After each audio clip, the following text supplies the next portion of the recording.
Pagtapos na ang Pasko at Bagong Taon, sale na ang kasunod. January 2, 2026. Nandito tayo ngayon sa Walmart. Nandito tayo sa seasonal item. Ang nakalagay na tag na nandito, 50% off lang. January 2 ngayon at tingnan natin kung totoo yung presyo na nakalagay.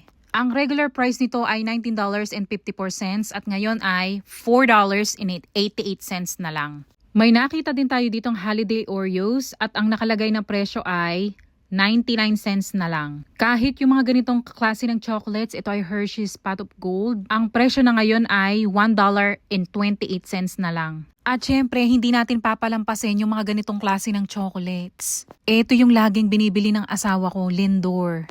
Yung ganitong klase ng holiday cheese set, dati siyang 1954.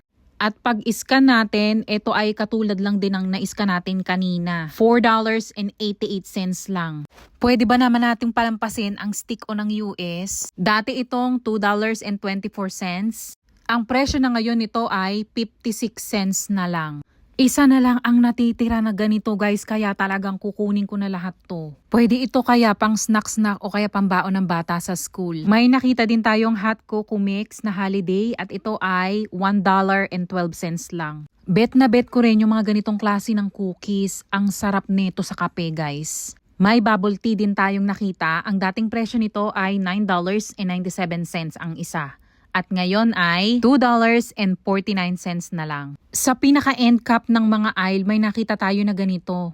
Ang dating presyo nito nasa $9 something. Pero ngayon, $2.49 na lang. Make sure na tama yung packaging ng kukunin nyo. Kasi yung isang klase na ganito, regular price pa rin ang presyo nito, $9.86. Para mas maging madali ang pag-check out, gagamitin ko ang scan and go. I-scan ko lang ang isang item tapos pwede ka nang mag-add kung ilan yung items na kinuha mo. Ganun lang siya kasimple. Alam nyo ba kapag nakakakita ko ng mga sale na ganito, sobrang saya ko.